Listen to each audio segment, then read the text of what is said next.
Hi viewers, welcome to our channel. ప్రస్తుతం మనతో పాటు దాము బాలాజీ గారు సీనియర్ జర్నలిస్ట్ ఉన్నారు. వారితో ఒకసారి మాట్లాడదాం. సార్ నమస్కారం సార్. నమస్తే. సార్ నిన్న పవన్ కళ్యాణ్ గారు మాట్లాడుతూ అంటే ప్రాయశ్చిత్త దీక్ష తీసుకున్నారు కదా. అది ప్రాయశ్చిత్త దీక్ష తీసుకున్నది కేవలం లడ్డు కల్తీ జరిగిందని కాదు, గత 5 ఏళ్లలో జరిగిన తప్పులను ఉద్దేశించి ప్రాయశ్చిత్త దీక్ష తీసుకున్నా అని చెప్పేసి మీడియాతో చెప్పారు. ఇప్పుడు దీని పట్ల చాలా విమర్శలు అయితే వస్తున్నాయి సార్. ఎందుకనంటే సుప్రీంకోర్టు ఇచ్చిన స్టేట్మెంట్ తర్వాతే ఈయన ఈ విధంగా యూటర్న్ తీసుకొని ఇటువంటి కామెంట్స్ చేస్తున్నారు అని అంటున్నారు. మరి ఆయన కామెంట్స్ని ఏ విధంగా చూడొచ్చు? మరి ఇవాళ కూడా తిరుమలకి కాలినడకన వెళ్ళి మరి తన ప్రాయశ్చిత్త దీక్షను విరమించుకోబోతున్నారు. మరి దీన్ని ఏ విధంగా చూడొచ్చు అంటారు సార్? ఆయన ప్రాయశ్చిత్త దీక్ష మొదలుపెట్టిందే దేనికోసం? లడ్డూలో యానిమల్ ఫ్యాట్ కలిసిన నెయ్యి వాడారు. అది కోట్లాది మంది భక్తులు తిన్నారు. అందుకని ప్రాయశ్చిత్త దీక్ష నేను మొదలు పెడుతున్నాను అనేది కదా ఆయన ప్రధానంగా చెప్పింది. అట్లాగే దాంతోపాటు ఇంకా ఆయన ఏవేవో మాట్లాడారు. సనాతన ధర్మాన్ని కాపాడాలి, అట్లాగే సనాతన ధర్మాన్ని రక్షిస్తున్న కొంతమంది సాధువు సన్యాసులతో కలిసి బోర్డు ఏర్పాటు చేయాలి. ఇదంతా కూడా బీజేపీ లాంగ్వేజ్ని ఆయన మాట్లాడాడు. ఆయన లాంగ్వేజ్ కాదు అది నిజానికి. ఆయన ఒక రకంగా బీజేపీలో ఉన్న వాళ్ళలాగా మాట్లాడాడు తప్ప వేరేదైతే కాదు. ఎందుకంటే ఆయన జర్నీ చూసుకుంటే Pawan Kalyan journey mega family నుంచి వచ్చాడు. మెగా ఫ్యామిలీలో కొంతవరకు వాళ్ళు రేషనలిజం వాళ్ళకి కనపడుతుంది. మెగా ఫ్యామిలీలో చిరంజీవికి దేవుడి మీద నమ్మకం లేదు, వాళ్ళ అన్నకి లేదు. తను కూడా మా నాన్న ఇది పెడితే దీపంలో సిగరెట్ ముట్టించుకున్నాను అన్నాడు. ఇవన్నీ మాట్లాడాడు. దాంతో అతని సినిమాల్లో కూడా ఇవన్నీ గేల్ చేస్తున్నాయి. రెండవది, అతను 2 పెళ్ళిళ్ళు హిందువుల అమ్మాయిలు చేసుకుంటే ఒక పెళ్ళి క్రిస్టియన్ అమ్మాయిని చేసుకున్నాడు. వాళ్ళ పిల్లలు కూడా క్రిస్టియన్స్ వాళ్ళు ఇద్దరు. అందుకనే నిన్న పోలేన అంజన అమ్మాయి తిరుమలలో డిక్లరేషన్ ఇచ్చింది. అమ్మాయి మైనర్ కాబట్టి ఫాదర్గా తను కూడా డిక్లరేషన్లో సంతకం పెట్టాడు. అంటే క్లియర్గా తనేమో క్రిస్టియన్ పెళ్లి చేసుకున్నాడు, క్రిస్టియన్ ఫ్యామిలీలో ఉన్నాడు, తను కూడా బ్యాప్టిజం తీసుకున్నాడు. మళ్ళీ ఒక పక్కేమో తను సనాతన ధర్మానికి ఛాంపియన్ లాగా మాట్లాడు. దానివల్ల అతని మీద విమర్శలు వచ్చాయి. అంటే ఇతను సనాతన ధర్మం ఉన్నప్పుడు మరి నువ్వెందుకు క్రిస్టియన్ పెళ్లి చేసుకున్నావు అన్న విమర్శలు వచ్చాయి. సో నువ్వు ఎలాగా కాపాడుతావని. ఇప్పుడు ఫర్ ఎగ్జాంపుల్ ఇదే చంద్రబాబు ఆయనూరు మన భూమన కరుణాకర్ రెడ్డి కూతురికి క్రిస్టియన్ మ్యారేజ్ చేశాడని ఒక దుష్ప్రచారాన్ని మొదలుపెట్టి ఆయన తగడని చెప్పారు. అట్లాగే వైవి సుబ్బారెడ్డి భార్య బైబిల్ పట్టుకుంటున్నాము. మరి పవన్ కళ్యాణ్కి ఏమి హక్కు ఉంటుంది?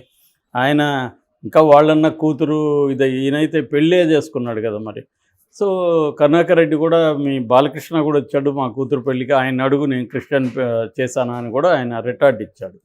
అంటే వీళ్ళు ఇలాగా జగన్ క్రిస్టియన్ కాబట్టి అక్కడ ఎవరున్న క్రిస్టియన్కి ఏదో ఒక లింక్ పెట్టేసి చేశారు. మరి పవన్ కళ్యాణ్ దాన్ని ఎలా సపోర్ట్ చేసుకుంటాడు అనేది ఇక్కడ ప్రాబ్లం. ఇక్కడ ఏంటంటే ప్రతిదీ రాజకీయం అయిపోయి వ్యక్తిగతము, మతము, అన్ని విషయాల్ని రాజకీయాలకు వాడుకోవడం అనేది దేశంలోనే అన్ని పార్టీలు చేస్తున్నాయి. ఇంకా ఆంధ్రప్రదేశ్లో చెప్పాల్సిన అవసరం లేదు.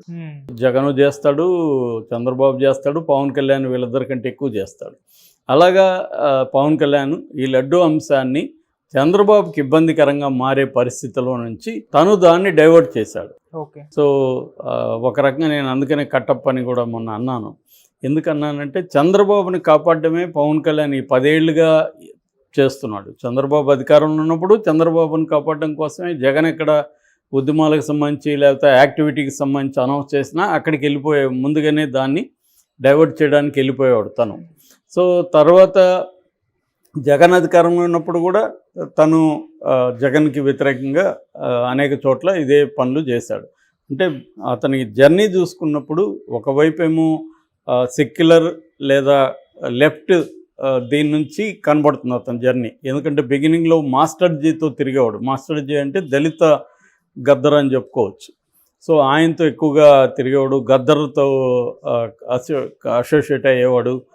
తర్వాత సమాజం గురించి మాట్లాడేవాడు. వాళ్ళ అన్న పార్టీ పెట్టినప్పుడు కూడా నాలాంటి చాలామందిని ఆయన కలిశాడు. నేను కూడా అప్పట్లో 2 సార్లు నేను చంద్రశేఖర్ అని మానవ హక్కుల కార్యకర్త, ఆయన లాయరు, చుండూరు లాయరు, ఇలాగ మాలాంటి చాలామందిని ఆయన దళిత, కమ్యూనిస్టు, ఈ బ్యాక్గ్రౌండ్ ఉన్న బహుజన నాయకులు వీళ్ళందరినీ ఆయన కలిశాడు. పవన్ కళ్యాణ్. సో ఆ తర్వాత కూడా చెగువెరని తన ఆదర్శ నాయకుడిగా చెప్పుకున్నాడు. భగత్ సింగ్ గురించి చెప్పేవాడు. ఇలాగా ఒక లెఫ్ట్ దీని నుంచి తర్వాత కాన్సీరామ్ అండ్ మాయావతి వీళ్ళతో ముఖ్యంగా మాయావతితో అసోసియేట్ అయ్యాడు. దళిత్ అన్నాడు. తర్వాత సిపిఎంని కలిశాడు. అక్కడి నుంచి జర్నీ అతనిది బీజేపీలోకి వచ్చేసింది. ఆర్ఎస్ఎస్ కార్యకర్తలాగా ఆయన మాట్లాడడం మొదలుపెట్టాడు. సో ఇది అంటే పవన్ కళ్యాణ్కి ఇవాళ రాజకీయ నాయకులు కరెక్ట్గా పవన్ కళ్యాణ్ కూడా సూట్ అవుతాడు. ముందు నుంచి నాలాంటి వాళ్ళు చాలామంది చెప్తున్నాం, ఆయన ఏదైనా ఆయన మాట్లాడేది మనం చూడకూడదు. ఎవరు మాట్లాడుతున్నారు, ఏం మాట్లాడుతున్నారు అనేది ఇంపార్టెంట్ కాదు, ఏమి చేస్తున్నారు అనేది ఇంపార్టెంట్. నీకు యాక్ట్లో దొరికిపోతారు, మాటల్లో ఏదైనా మాయ చేయొచ్చు, కానీ యాక్ట్లో నువ్వు చేసే పనిలో ప్రతి ఒక్కరూ దొరికిపోతారు. నువ్వేం చేస్తున్నావు అనేది ఇంపార్టెంట్, ఏం మాట్లాడుతున్నావు అనేది. అట్లా ఆయన ఏమేమి మాట్లాడినా ఆయనకి పదవి కావాలి, పవర్ కావాలి, తను దానికోసం ఎవరితోనైనా గెలుస్తాడు అనేది పవన్ కళ్యాణ్ జర్నీ చూస్తే మనకు అర్థమవుతుంది. ఇది పవన్ కళ్యాణ్ ఒకడే కదా, అందరి రాజకీయ నాయకులు ఇదే చేస్తున్నారు. ఎవరికి తేడా లేదు. ఇవాళ ఏంటంటే ఎవరికి పార్టీ అజెండా లేదు, లేకపోతే ఐడియాలజీ అనేది ఏమీ లేదు. అందరికీ పవరే గోలు. ఈ పవర్ కోసం ఏమైనా చేయడానికి వీళ్ళు రెడీగా ఉన్నారు. లాని బ్రేక్ చేస్తారు, మోరల్స్ని బ్రేక్ చేస్తారు. వాళ్ళకి ఏదో ఒక కన్సిస్టెంట్ మెథడ్ కావచ్చు, ఐడియాలజీ కావచ్చు, సిద్ధాంతం కావచ్చు, ఏది ఎవరికి ఉండదు. పవన్ కళ్యాణ్ కూడా అంతే. అతను is no different from other politicians. So అందుకని దీన్ని తను దీక్షగా ఉపయోగించుకోదలుచుకున్నాడు. తన ఇది పెంచుకోదలుచుకున్నాడు. ముందు నుంచి కూడా పవన్ కళ్యాణ్ గమనిస్తే మనకు కొంత ఎన్టీ రామారావు, కొంత గాంధీ వీళ్ళ మెథడ్స్ని ఫాలో అవుతాడు. ఏది ప్రత్యేక వేషాలు వేయడం, గెటప్లు వేయడం, ఆ గెటప్ల్ని ప్రచారం చేసుకోవడం, ఇవన్నీ. ఇప్పుడు నిజంగా దీక్ష చేసేవాడు సైలెంట్గా చేయొచ్చు, కానీ ఈ డ్రామా అంటే ఒక ఈవెంట్ లాగా చేయడం ప్రతిదాన్ని, అది ఆల్రెడీ మనకి ఎన్టీ రామారావు కూడా ఇలాగే చేసేవాడు. గాంధీ కూడా ఆ గెటప్ మామూలుగా అయితే గాంధీ షూట్ పోస్ట్ చేసుకొని బారిస్టర్ చదివిన వ్యక్తి. ఆయన కూడా ఏంటంటే ఆయన చేయడంలో ఒక ఇది ఉంది. ఎందుకంటే సామాన్య ప్రజలతో నేను ఉద్యమాలు చేస్తున్నాను కాబట్టి వాళ్ళలాగా ఉండాలి నేను అనేది గాంధీ అనేది.